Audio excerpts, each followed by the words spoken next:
नमस्कार विद्यार्थी मित्रांनो, OSCच्या ऑनलाईन प्लॅटफॉर्ममध्ये आपलं स्वागत आहे। या व्हिडिओमध्ये आपण पाहणार आहोत 23 नोव्हेंबर 2025 रोजी जो TET पेपर क्रमांक 2 झाला होता। या पेपरमधील इंग्रजी भाषेच्या संदर्भाने जे 30 प्रश्न तुम्हाला विचारण्यात आले होते, या 30 प्रश्नांवर विश्लेषणात्मक चर्चा आपण करणार आहोत। या अगोदरही आपण आपल्या OSC करियर पॉइंटच्या ॲपमध्ये 2013 पासून ते 2025 पर्यंतचे जे TETचे झालेले पेपर आहेत ते सब्जेक्ट वाईज आपण तुमच्यासाठी अवेलेबल करून देण्यात आलेले आहेत। तुम्ही आपलं हे ॲप या व्हिडिओच्या डिस्क्रिप्शन बॉक्समध्ये जाऊन लिंकद्वारे किंवा डायरेक्ट प्ले स्टोअरवर तुम्ही OSC करियर पॉइंट सर्च करून हे ॲप डाउनलोड करू शकता। तर अधिक वेळ न घेता जो 23 नोव्हेंबर 2025 रोजी पेपर झाला होता TET पेपर क्रमांक 2, या पेपरमधील इंग्रजीचे प्रश्न पाहूयात। प्रश्न आहे आपला, select the combination of number so that the alphabets arrange accordingly will form a meaningful word. आता UALNATR यापासून एक मिनिंगफुल वर्ड बनवायचा आहे। तर कोणता शब्द बनतो? नॅचरल हा शब्द बनतो। नॅचरल आपल्या सर्वांना माहिती आहे, नॅचरल म्हणजे नैसर्गिक। पर्याय क्रमांक 4। सोपा प्रश्न होता। पुढे आहे बघा, choose the correct simple sentence for the given sentence. आता सिंपल सेंटेन्स बनवायचं आहे। दिलेलं सेंटेन्स काय आहे?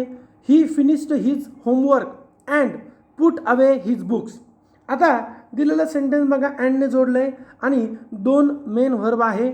तर हे आहे कंपाऊंड सेंटेन्स। ओके, मग आता आपल्याला काय करायचं आहे? सिंपल करायचं आहे, म्हणजे यामध्ये एकच मेन व्हर्ब आलं पाहिजे, बरोबर आहे, आणि एकच मुख्य क्रियापद येऊन एका क्रियापदाला आणायचं आहे, पण त्याला काहीतरी कृदंत करावं लागेल, जिरण करावं लागेल, काहीतरी करावं लागेल। मग चला आपण पर्याय चेक करत जाऊ एक एक। बघा, पहिला पर्याय आहे हॅविंग फिनिश्ड, म्हणजे पहिलं क्रियापद आलं फिनिश्ड, हिज होमवर्क, कॉमा ही पुट अवे हिज बुक्स। बघा, मेन वर्क पण आलं, हा जो ही आहे तो इथे आला। ओके, आणि जो पहिलं वाक्य होतं फिनिश्ड हिज होमवर्क, याला आपण पार्टिसिपल केलं हॅविंग फिनिश्ड। म्हणजे आपण जी क्रायटेरिया ठरवला होता की दोन्हीही क्रियापद यायला पाहिजे, मेन क्रियापद एकच पाहिजे, आणि दुसऱ्या जे मुख्य क्रियापद होतं याला काहीतरी करावं लागेल, जसं की पार्टिसिपल करावं लागेल। तर बघा, हॅविंग फिनिश्ड पार्टिसिपल केलं म्हणजे हेच आपलं उत्तर होणार आहे। आता आणि याचा अर्थही बदलत नाही पहिल्या वाक्याचा। दुसरं वाक्य जर आपण पाहिलं ते का चूक आहे? He finished his homework to put away his books, यामध्ये टू आल्यामुळे हे रॉंग झालं आणि वाक्याचा अर्थही बदलला। Putting away his books, he finished his homework, इथे पुटिंगला आपण पार्टिसिपल करायचा प्रयत्न केला, परंतु क्रम बदलला, त्यामुळे हे चुकलं। चौथं का चुकलं? इथं टू आला आणि अर्थही बदलला। म्हणजे आपल्याला जेव्हा सिंपल सेंटेन्स करायचा आहे किंवा कॉम्प्लेक्स करायचं किंवा कंपाऊंड करायचं, तर मुख्य वाक्याचा जो अर्थ आहे तो बदलायला पाहिजे नाही। आपलं उत्तर झालं पर्याय 1। नेक्स्ट आहे आपला क्वेश्चन की name the underline clause in the given sentence. The house where the accident occurred is near by. आता व्हेअर या शब्दानं कशाबद्दल माहिती दिली? तर हाऊसबद्दल। कोणतं हाऊस? तर the house where the accident occurred, म्हणजे द हाऊस या नाऊनला कुणी क्वालिफाय केलं आहे? बघा, द हाऊस हे जे नाऊन आहे याला कोणी क्वालिफाय केलं? तर व्हेअर द ॲक्सिडेंट अकर्ड। मग आता नाऊनला क्वालिफाय करणारा कोण असतो? तर ॲडजेक्टिव्ह असतो। पण इथं ॲडजेक्टिव्ह न येता एक छोटा क्लॉज आला आहे, व्हेअर द ॲक्सिडेंट अकर्ड, म्हणजेच नाऊनचं क्वालिफाय करण्याचं काम ॲडजेक्टिव्ह करतं, ते काम एका क्लॉजनं केलं, मग तो क्लॉज आहे ॲडजेक्टिव्ह क्लॉज। पर्याय क्रमांक 2, बरोबर। मग आता ॲडजेक्टिव्ह क्लॉजबद्दल थोडी जर आपण अधिक माहिती घेतली, जे आपलं उत्तर आहे, तर ॲडजेक्टिव्ह क्लॉज कसा असतो? हा 2 प्रकार असतात, एक introduced by the relative pronoun आणि दुसरं इंट्रोड्यूस्ड बाय द रिलेटिव्ह ॲडव्हर्ब्स। इथे काय आहे? रिलेटिव्ह ॲडव्हर्ब वापरले आहे, कशाला? ॲडजेक्टिव्ह क्लॉज इंट्रोड्यूस करायला। मग आता इतर पर्यायाबद्दल थोडीशी माहिती घेऊयात। आपलं उत्तर तर पर्याय 2 झालंय, नाऊन क्लॉज। नाऊन क्लॉज काय आपला? तर नाऊन क्लॉज काय करतो? तो क्लॉज जे काम नाऊनचं आहे ते काम करतो, जसं की subject of a verb, object of a verb, object of a preposition, complement of a subject, in apposition to noun or pronoun. हे काम कोण करतं? Noun clause. अशी एकूण नाऊन क्लॉजचे 5 उपप्रकार आहेत. आता ॲडव्हर्ब क्लॉज ऑफ प्लेस आपल्याला व्हेअरमुळे वाटू शकतं हा ॲडव्हर्ब क्लॉज ऑफ प्लेस आहे, पण हा व्हेअर कोणाबद्दल माहिती देतो? क्रियापदाबद्दल माहिती देतो का? नाही. तर नाऊन हाऊस याबद्दल माहिती देतो. म्हणून हे ॲडव्हर्ब क्लॉज ऑफ प्लेस होणार नाही, नाऊन नाही. उत्तर ॲडजेक्टिव्ह क्लॉज आहे. आणि ॲडव्हर्ब क्लॉज ऑफ कॉन्ट्रास्ट असं विरोध काही नसतो. नेक्स्ट क्वेश्चन आहे आपला की choose the correct positive degree for the given sentence. Given sentence काय आहे? The lion is the most ferocious of all animals. Ferocious म्हणजे हिंसक. वाक्याचा अर्थ काय झाला की सिंह हा सर्व प्राण्यांमध्ये सर्वात हिंसक प्राणी आहे. ओके, म्हणजे दिलेल्या वाक्यामध्ये काय आहे? द प्लस सुपरलेटिव्ह फॉर्म आहे. मग जेव्हा जेव्हा द आणि सुपरलेटिव्ह फॉर्म असतो तेव्हा पॉझिटिव्ह डिग्री PD करताना काय काय करायचं? नंबर 1ला काय करायचं की वाक्याची सुरुवात नो अदरनं करायची. नो अदरनं सुरुवात किती ठिकाणी आहे? 1 आणि 2. म्हणजे पहिला आणि दुसरा तर रॉंगच झाला, कारण की तो नियमच आहे. नंबर 2ला काय करायचं? नो अदरनं सुरुवात केली, नो अदरनं सुरुवात केली. नामाचे एक वचन करायचे. ॲनिमल्स आहे याचं ॲनिमल करायचं, बरोबर. ॲनिमल केलं, ॲनिमल केलं, इथपर्यंत दोन्ही बरोबर. त्यानंतर क्रियापद एक वचनी घ्यायचं, सिंग्युलर. इथं इज आहे, इथं आर आहे, इथं आर चुकलं. ओके, झालं तिसरी पायरी. आता चौथी पायरी काय करायची की विशेषणाचं पहिलं रूप वापरायचं. फेरोसचं पहिलं रूप आलं वापर, बरोबर. ॲज न जोडायचं. म्हणजे आपलं उत्तर झालं पर्याय क्रमांक 3. सुरुवात नो अदरनं, नंतर सिंग्युलर ॲनिमल, नंतर सिंग्युलर व्हर्ब, नंतर ॲजच्या मध्ये ॲडजेक्टिव्हचा first form ferocious, the lion. 3 नंबरचं उत्तर झालं. 4 का चूक आहे? इथं आर आलं. पहिलं तर डायरेक्टच चूक आहे. दुसऱ्यामध्ये व्हेरीफ्यू आलं. व्हेरीफ्यू येत नाही. व्हेरीफ्यू केव्हा येतं? जेव्हा सुपरलेटिव्हमध्ये वन ऑफ द येतं. वन ऑफ द आलं तर काय वापरायचं? व्हेरीफ्यू. नेक्स्ट पाहूयात आपण काय आहे. State what part of speech is the underline word. My views are quite in accordance with those of the university commission. आता युनिव्हर्सिटी कमिशन जे आहे इथे दोज हा शब्द यासाठी रिलेटेड कसा आहे ते बघा. My views are quite in accordance with. आता हा जो व्ह्यूज शब्द आहे, या व्ह्यूज या नामाऐवजी, या नाऊनऐवजी आलं दोज, ज्याचा अर्थ व्ह्यूज असा घ्यायचा आहे, बरोबर. बघा वाक्याचा अर्थ काय झाला? माझे विचार विद्यापीठ आयोगाच्या विचाराशी मिळते जुळते आहेत. कोणाचे विचार आहेत? युनिव्हर्सिटी कमिशनचे जे विचार आहेत, दोज व्ह्यूज आणि माय व्ह्यूज आर अकॉर्डन्स विथ. म्हणजे काय? माझे विचार आणि विद्यापीठाचे विचार आयोगाशी मिळते जुळते आहेत. ओके, म्हणजे दोज काय आहे? तर डेमॉन्स्ट्रेटिव्ह प्रोनाऊन, दर्शक सर्वनाम आहे. मग यामध्ये काय येतं? दीज येतं, दॅट येतं, दीज येतं, दोज येतं. ओके, जे दर्शवण्यासाठी वापरल्या जातात. इंडेफिनेट काय असतं? अनिश्चित. एनी, सम, एनीबडी, मेनी, वन इत्यादी. डिस्ट्रीब्युटिव्ह विभाजक, इच, आयदर, नायदर. रिलेटिव्ह संबंधी, हू, विच, दॅट, हुम. बघा तुम्ही जर आपल्या ओएसिस करिअर पॉईंटचं जे ॲप आहे जे तुम्हाला प्ले स्टोअरवरून डाउनलोड करता येईल किंवा व्हिडिओच्या डिस्क्रिप्शन बॉक्समध्ये सुद्धा लिंक आहे, यामध्ये जर गेलात तर 2013 ते 2025 पर्यंतचे सर्व ओल्ड पेपर तिथे तुम्हाला ऑनलाईन पद्धतीनं सोडवता येतील. त्याचबरोबर PDF व्ह्यू करता येईल, PDF डाउनलोड नाही करता येणार, व सर्व व्हिडिओच्या लिंकसुद्धा मिळेल. त्याचबरोबर तिथे आपल्याला इंग्लिशचे 10 सराव पेपरसुद्धा मिळणार आहेत. या सराव पेपरची पूर्ण मांडणी ही मागील 9 वर्षाच्या पेपरचा ॲनालाइज करून करण्यात आलेली आहे. नेक्स्ट क्वेश्चन आहे आपला. Identify the tense. The word has been infected with our ill manners. आता इथं लक्षात येतं आहे हॅज नंतर बीन आलं व त्यानंतर ING न येता ED आलं, V3 फॉर्म आला. मग जेव्हा हॅज प्लस बीन आणि V3 येतं तेव्हा तो पॅसिव्ह व्हॉइस असतो. पॅसिव्ह व्हॉइस कशाचा असतो? तर प्रेझेंट परफेक्ट टेन्सचा, बरोबर. प्रेझेंट परफेक्ट टेन्सचं पॅसिव्ह व्हॉइसचं स्ट्रक्चर काय आहे? ऑब्जेक्ट प्लस हॅज किंवा have plus been plus V3 plus by plus remaining sentence. Okay, चला. नेक्स्ट क्वेश्चन घेऊयात. Choose the word nearest in the meaning of the given word. Assimilate. आता ॲसिम्युलेटचा अर्थ होतो आत्मसात करणे, सामावून घेणे, म्हणजेच ॲब्झॉर्ब, शोषून घेणे. अरेंज मांडणी, रिसिव्ह मिळवणे, प्राप्त करणे, असंबल एकत्र करणे, गोळा करणे. Choose the word opposite in the meaning of the given word. Dearth. आता डिर्थचा अर्थ होतो कमतरता, दुष्काळ. याच्या विरुद्धार्थी काय होईल? ॲबुंडन्स म्हणजे विपुलता. एक्स्ट्रा व्हॅगन्स म्हणजे उधळपट्ट्या. डेफिशियन्सी अँड स्कॅर्सिटी म्हणजे कमतरता. नेक्स्ट आपला क्वेश्चन की choose the most suitable one word. A person who does not believe in the existence of God or gods. त्याला आपण काय म्हणतो? अथेइस्ट, नास्तिक. ओके. रॅशनलिस्ट म्हणजे विवेकवादी. फिलॅटेलिस्ट म्हणजे टपाल तिकीट जमा करणारा. आणि फिलॅन्थ्रोपिस्ट म्हणजे परोपकारी.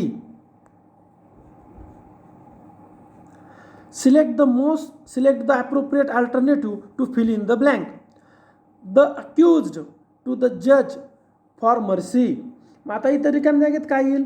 तर the accused appealed to the जज फॉर मर्सी म्हणजे आवाहन करणे, विनवणी करणे. आस्क्ड विचारले. रिक्वेस्टेड विनंती. डिमांडेड मागणी.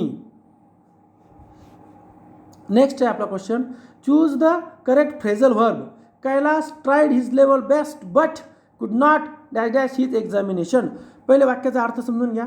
Kailas tried his level best. It is हे पॉझिटिव्ह आहे, त्याने खूप ट्राय बेस्ट केलं. बट म्हणजे इथं आता काय आलं? कॉन्ट्रास्ट आला, विरोध आला, निगेटिव्ह सेन्स आला. कुड नॉट आलं निगेशन, निगेटिव्ह आलं. म्हणजे एक गोष्ट त्यानं पॉझिटिव्ह केली परंतु त्याला यश मिळालं नाही. म्हणजेच काय? Get through. ज्याचा अर्थ होतो टू सक्सीड, यशस्वी होणे, उत्तीर्ण होणे. झालं. मग आता गेट थ्रो असा फ्रेझल व्हर्ब नाही आहे. गेट अपॉन म्हणजे एखाद्या गोष्टीवर चढणे आणि गेट ऑन म्हणजे प्रगती करणे.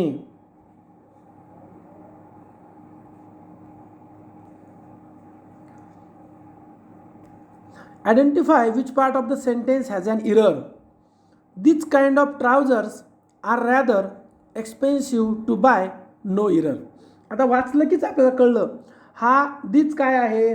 प्लुरल आहे ना, अनेकवचनी आहे. मग त्यानंतर काय येणार? प्लुरल यायला पाहिजे ना. पण इथं काइंड काय आलं? काइंड आलं सिंग्युलर, एक वचन. म्हणजेच काय झालं? इथेच हे काइंड चुकलेलं आहे. इथं काय पाहिजे होतं? या काइंडला अनेक वचन यस पाहिजे होतं, काइंड्स पाहिजे होतं. म्हणजे इरर कुठं आहे? इथेच ये पार्टमध्ये या प्लुरल नंतर प्लुरल पाहिजे होतं. बरोबर. म्हणजे बघा दोन पद्धतीने इरर सापडतील. या दीज नंतर जर आपण प्लुरल घेतलं तर येईल काइंड्स. किंवा जर तुम्हाला मूळ काइंड तसाच ठेवायचा आहे तर तुम्हाला करेक्शन कुठं करावं लागेल? मग या दीजमध्ये मग इथं घ्यावं लागेल सिंग्युलर दिस. येते लक्षात? अशा प्रकारे म्हणजे आपलं करेक्शन झालं पर्याय ए, इरर आहे. Choose the alternative best experience of given idiom. To peel the beans. To peel the beans याचा अर्थ काय होते का? To reveal the secret. एखादं गुपित उघडं करून द्यायचं, सिक्रेट उघडं करायचं. म्हणजेच काय? To reveal the secret information, गुपित उघडं करणे. मिसबिहेव म्हणजे गैरवर्तन करणे. टू कीप सिक्रेट म्हणजे गुपित राखणे. टू टॉक इरिलिव्हंट असंगत बोलणे. Rearrange the part, jumble part आहे. मग आता वाचून घेऊयात. काय काय बघा. And who would also handle my business well. I am looking for a son in law to my daughter who would be a good husband. Okay. बघा काय करावं लागेल आपल्याला? स्टेप बाय स्टेप जावं लागेल. एवढं तर कन्फर्म आहे. सुरुवात कुठून होईल? I am looking for a son in law. मग आता सन इन लॉ हा कसा आहे? कोण आहे? सन इन लॉला क्वालिफाय करणारा शब्द कोणता आहे बघा? तर who. Son in law who would be a good husband. Son in law कसा पाहिजे? की जो गुड हजबंड असेल. कोणासाठी? To my daughter. And who would also handle my business well. म्हणजे सुरुवात झाली क्यूने, नंतर यस, नंतर आर आणि शेवटी P. Q S R P. बरोबर. असं कुठं आहे? पर्याय क्रमांक 2 मध्ये आहे. Choose the suitable article. One of dash dash most common causes of malnutrition is unhealthy lifestyle. आता पाहिलं कीच कळतंय. वन ऑफ मोस्ट झालं सुपरलेटिव्ह डिग्री. जर तुम्ही पेपर 1 इंग्लिशचा पाहिला 2025चा तर आपण ॲनालाइज केला आहे. दोन्हीही आर्टिकलमध्ये सुपरलेटिव्ह डिग्रीज विचारली होती. इथेही सुपरलेटिव्ह डिग्रीच आहे. म्हणजेच मोस्ट आहे म्हणजे द येणार. पहिलं तर कन्फर्म द येणार. म्हणजे चौथा पर्याय चुकला आणि पहिला बी चुकला. येतं आहे लक्षात. इथे 101% द सुपरलेटिव्ह फॉर्म आहे. आता अनहेल्दी उच्चार कसा आहे अ. मग जेव्हा जेव्हा वावल साऊंड येतो तेव्हा काय येतं ॲन. म्हणजे पर्याय क्रमांक 2 ऑप्शन नंबर 2 आपलं उत्तर होणार आहे. पुढे जायचं आहे आपल्याला दिलं आहे की choose the grammatically correct sentence. चला एक एक बघूयात. कोलंबस इन्व्हेंटेड अमेरिका हे रॉंग आहे. का? कारण इन्व्हेंटेड म्हणजे काय तर इन्व्हेंटेड म्हणजे आविष्कार. बरोबर. कोलंबसने अमेरिकेचा आविष्कार केला का? नाही ना. Columbus discovered America. इन्व्हेंटेड ऐवजी काय पाहिजे होतं डिस्कवर्ड.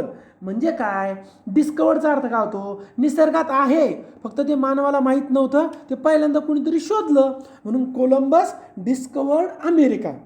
बरोबर. जसं डिस्कवरी टी व्ही पाहतो ना आपण. तिथं डिस्कवरी नाव कहून आहे की अशा गोष्टी ज्या मानवानं आजपर्यंत पाहिल्या नाही शोधल्या नाही ज्या निसर्गात आहे म्हणून डिस्कवर्ड. बरोबर. मग आता इन्व्हेंटेड म्हणजे काय तर आविष्कार नवीन शोध. जसं Thomas Edison invented the light bulb. Thomas एडिसननं प्रयोग केला आणि लाईट बल्बचा शोध लावला. तो निसर्गात होता का? नाही. मग आता पहिलं रॉंग झालं. दुसरं बघा ही डिनाईड टू टेक द मनी. आता इथे काय आहे डिनाईड हा नकारात्मक शब्द आहे. यानंतर कधीच इन्फिनेटिव्ह येत नाही. इथं टू टेक कधीच येत नाही. हा नियम आहे. तर इथं काय पाहिजे होतं या टेक इन्फिनेटिव्ह ऐवजी इथं पाहिजे होतं जिरण. ओके. जिरण काय येईल टेकिंग. बरोबर. म्हणून हे सुद्धा रॉंग झालं. तिसरं पहा ही वॉज लुकिंग मी. हे तर कन्फर्म रॉंग आहे. पाहिलं कीच कळालं कारण इथं प्रिपोजिशन नाही आलं ना मीच्या आधी. म्हणजेच काय he was looking at me. येतं लक्षात. आणि लास्ट 4 आपलं उत्तर आहे he hung the picture on the wall. बरोबर आहे. चला पुन्हा एकदा पटकन समजून घेऊ. इन्व्हेंटेड नव्हतं पाहिजे इथं डिस्कवर्ड पाहिजे. इथं टू टेक नाही पाहिजे इथं टेकिंग पाहिजे. इथं मीच्या अगोदर ॲट हा शब्द पाहिजे आणि 4 नंबर आपलं उत्तर. पुढे चलूयात. Choose the correct preposition. Buddhism teaches that freedom dash desires will lead to escape dash suffering. आता फ्रीडम या शब्दाचा आपला अर्थ माहिती आहे स्वातंत्र्य. मग आता बघा फ्रीडम ऑफ म्हणजे काय चे स्वातंत्र्य. जसं freedom of speech our constitution gives us freedom of speech. बरोबर आहे. म्हणजे आपल्याला आपल्या राज्यघटनेनं विचाराचे बोलण्याचे स्वातंत्र्य दिले. Freedom of speech. इथं डिझायर पासून ना इच्छा आकांक्षा पासून पाहिजे म्हणजे ऑफ रॉंग झालं. ओके. म्हणजे पहिला आणि चौथा पर्याय गेला. याचा अर्थ येणार फ्रॉम. फ्रीडम फ्रॉम डिझायर्स म्हणजे च्यापासून मुक्ती च्यापासून स्वातंत्र्य इच्छा आकांक्षा यापासून स्वातंत्र्य म्हणजे फ्रॉम तर बरोबर आहे.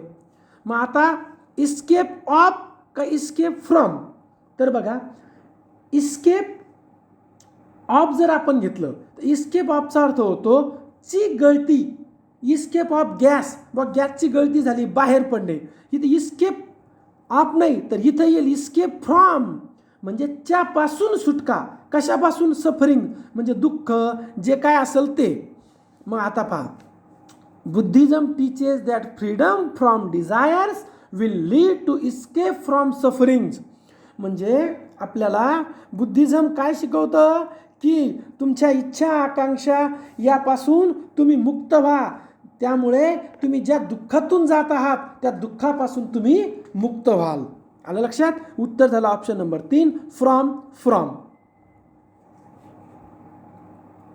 तुम्ही जर आपल्या ओएसिस करिअर पॉईंटच्या ॲपमध्ये गेलात तर तिथे तुम्हाला इंग्लिशचे 10 सराव पेपर मिळतील व पेपर 1 व पेपर 2चे 2013 ते 2000 पेपर 2025पर्यंत सर्व विषयाचे विषयावाईज पेपर जॉईन करता येईल. इथे एक तुम्हाला विशेष अशी सुविधा करून देण्यात आली आहे की पेपर 1 आणि पेपर 2 पूर्ण पेपर 1चे 5 टॉपिक आणि पेपर 2चे 4 टॉपिक म्हणजे इंग्लिश, मराठी, गणित, बुद्धिमत्ता आणि सायकॉलॉजी आणि परिसराभ्यास याचे स्वतंत्र 5 पेपर तुम्हाला वेगवेगळे घेता येईल 9 वर्षाचे. म्हणजे जर एखाद्या विद्यार्थ्याला फक्त इंग्लिश येत नाही तर इंग्लिशचा पेपर जॉईन करू शकतो, एखाद्याला सायकॉलॉजी येत नाही तर फक्त सायकॉलॉजी जॉईन करू शकतो, एखाद्याला मॅथ येत नाही तर फक्त मॅथ जॉईन करू शकतो. सेम पेपर 2चंही मराठी वेगळं, इंग्लिश वेगळं आणि सायकॉलॉजी वेगळं आणि सामाजिक शास्त्र सोशल सायन्स वेगळे. म्हणजे तुम्हाला फक्त जो टॉपिक अवघड जातो तो तुम्ही जॉईन करण्याची सुविधा इथं उपलब्ध करून देण्यात आलेली आहे. तुम्ही ऑनलाईन सोडवू शकता, व्हिडिओ लिंक तिथं दिली आहे व PDF सुद्धा व्ह्यू करू शकता. प्रश्न आहे आपला, choose the alternative which is the closest in the meaning of the underline word in the sentence. My friend use to regale us with anecdotes. म्हणजे आता अँडकोडट्स म्हणजे याचा अर्थ होतो मनोरंजन करणारे छोटे छोटे किस्से. रिगेल म्हणजे करमणूक करणे, मनोरंजन करणे. त्याला अर्थ काय समानार्थी? एंटरटेन. बोर म्हणजे कंटाळवाणा, हॅरॅस म्हणजे छळणे, त्रास देणे, फ्लॅटर म्हणजे खुशामत करणे. नेक्स्ट आपला की choose the alternative which is opposite. He climbed up a stationary wagon. स्टेशनरीचा अर्थ होतो की स्थिर. तुम्ही म्हणाल सर स्टेशनरी म्हणजे लेखन साहित्य नाही, इथे ए आहे, या ए ऐवजी जर इथं ई टाकलं ना तर झालं मग लेखन साहित्य, पेन, वही, स्टेशनरीचं दुकान. बरोबर. तर स्टेशनरी आणि स्टेशनरी ए आणि ईचा फरक आहे. हा स्टेशनरी म्हणजे स्थिर कायम एका ठिकाणी आणि तो स्टेशनरी म्हणजे लेखन साहित्य, पेन, वही इत्यादी. यांना आपण होमोनिम्स किंवा पॅरोनिम्स असं म्हणतो. आता बघा की इथे आपल्याला स्टेशनरीचा आणि वॅगन. वॅगन म्हणजे काय माहिती आहे का? मालगाडी. जी मालवाहतुकीचा रेल्वेचा डब्बा असतो ना तो डब्बा म्हणजे वॅगन. मग आता स्टेशनरीच्या विरुद्धार्थी काय झालं? मूव्हिंग, हालचाल करणारा. ओके. स्पीडिंग म्हणजे अतिशय वेगाने जाणारे. शंटिंग म्हणजे रेल्वेचे डबे एका रुळावरून दुसऱ्या रुळावर नेण्याची क्रिया. आणि स्टँडिंग म्हणजे उभे. Choose the correctly spelled. Versatile म्हणजे अष्टपेलू. पर्याय क्रमांक 3 VERSATILE. पॅसेज 51 ते 55 याचे फक्त आपण उत्तर पाहणार आहोत. बघा 51चं उत्तर आहे 3, 52चं उत्तर आहे 3, 53चं उत्तर आहे 4, 54चं उत्तर आहे 3, 55चं उत्तर आहे 2. प्रश्न आहे आपला,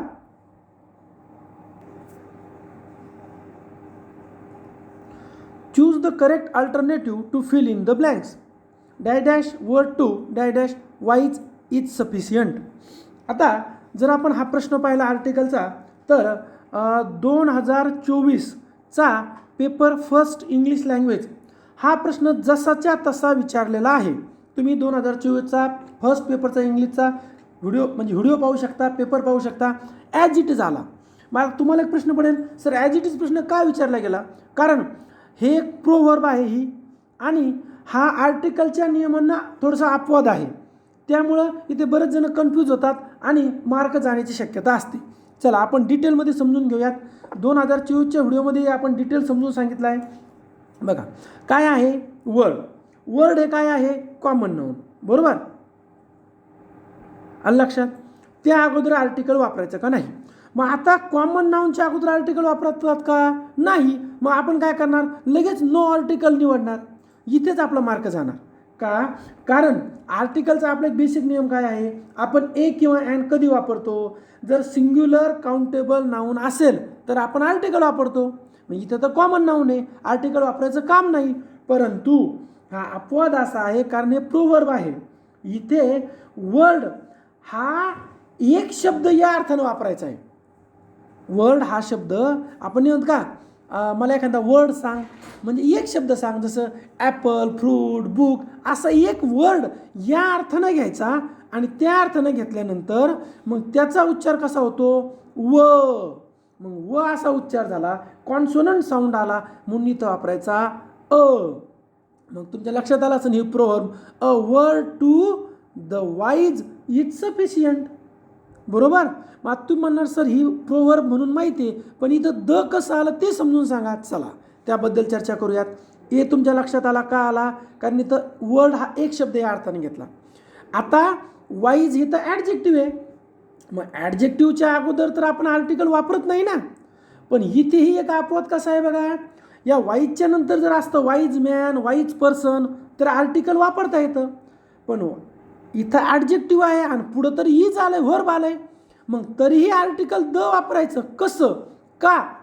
तर बघा, ॲडजेक्टिव्ह नंतर आर्टिकल येत नाही हे जरी खरं असलं तर जेव्हा ॲडजेक्टिव्ह म्हणजे हे वाईज ॲडजेक्टिव्ह एखाद्या समूहाला दाखवतं तेव्हा द प्लस वाईज असं आर्टिकल वापरायचं ज्याचा अर्थ होतो द होल कम्युनिटी. म्हणजे आपल्याला समजून घ्यायचं आहे द वाईज या एकत्रित समूहाचा अर्थ होतो शहाणे लोक. म्हणजेच काय, a word to the wise is sufficient. म्हणजे शहाण्याला शब्दाचा आपण म्हणतो ना की समजदार तो इशारा काफी आहे, तसं किंवा शहाण्या माणसाला एक शब्दसुद्धा महत्त्वाचा आहे, एका शब्दात त्याला समजतं. असा हा अपवाद ॲज इट इज 2024लाही आला होता पेपर 1ला, यावेळेस 2025ला पेपर 2ला विचारला. चला, आपलं उत्तर लक्षात आलं सगळ्यांच्या. पहिलं आहे अ, नंतर आहे द, पर्याय क्रमांक 4. नेक्स्ट बघा क्वेश्चन की choose the correct alternative to fill in the blank. People who are averse dash dash hard work generally do not succeed dash dash life. आता ॲव्हर्स याचा अर्थ होतो की एखादी गोष्ट करण्याची मुळीच इच्छा नसणे. मग ॲव्हर्सच्या नंतर त्याला प्रिपोजिशन फॉलो करतं टू.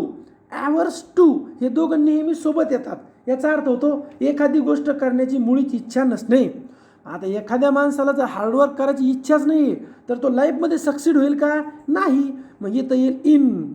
मग सक्सीड इन म्हणजे एखाद्या क्षेत्रात किंवा आयुष्यात यशस्वी होणे. मग सक्सीड इन आलं मग हे काय, सक्सीड इन लाईफ. पण इथं डू नॉट आहे ना, म्हणजे यशस्वी होणार नाही. म्हणजे आपल्या लक्षात आलं ॲव्हर्स टू आणि सक्सीड इन लाईफ. म्हणजे आपलं उत्तर झालं पर्याय 2.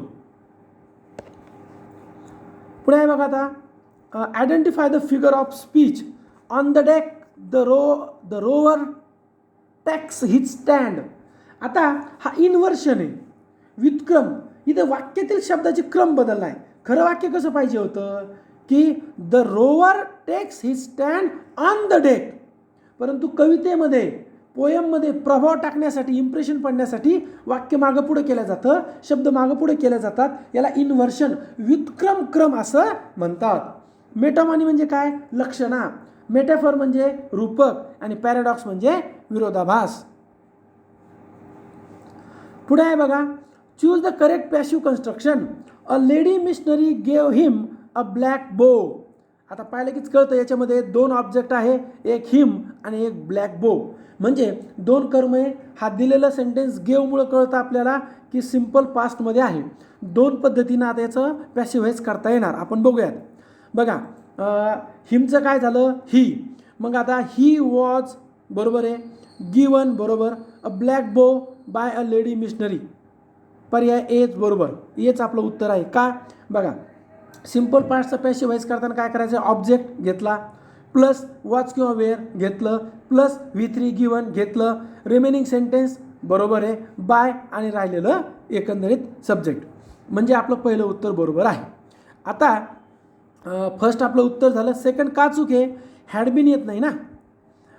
फोर्थ का चूक आहे, हॅडबिन येत नाही, वॉज वेअर येतं.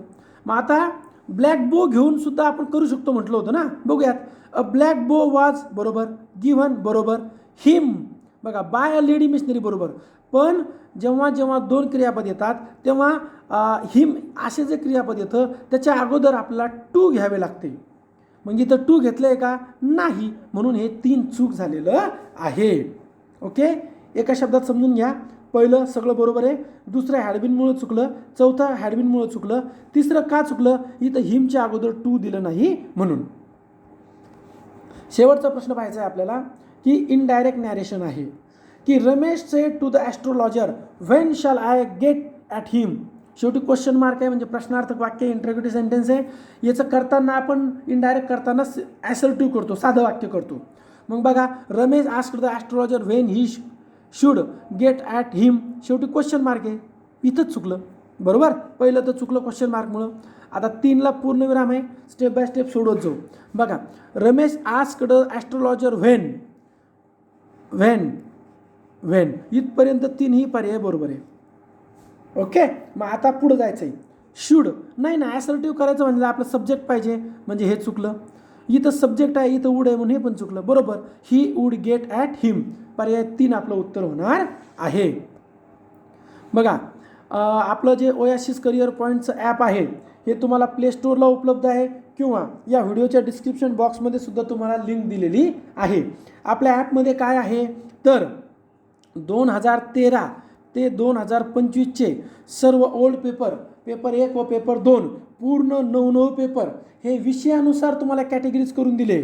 म्हणजे तुम्हाला इंग्लिशचे स्वतंत्र 9 पेपर 1 आणि पेपर 2चे स्वतंत्र आहेत. म्हणजे तुम्ही एक विषयसुद्धा जॉईन करू शकता.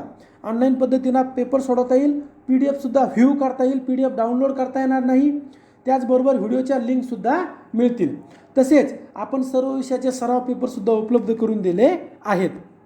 आपलं जे सोशल मीडिया आहेत, ज्यामध्ये आपलं यूट्यूब चॅनल आहे, टेलिग्राम चॅनल आहे, व्हॉट्सअप चॅनल आहे, फेसबुक पेज आहे, इंस्टाला अकाउंट आहे व आपली वेबसाईटसुद्धा आहे. सर्व तुम्ही जॉईन करू शकता. सर्वांच्या लिंक व्हिडिओच्या डिस्क्रिप्शन बॉक्समध्ये आहेत. व्हिडिओ आवडला तर लाईक करा, तयारी करणाऱ्या आपल्या सर्व मित्रांना शेअर करा व ओयासिस करिअर पॉईंटचे यूट्यूब चॅनल सबस्क्राईब करा. धन्यवाद.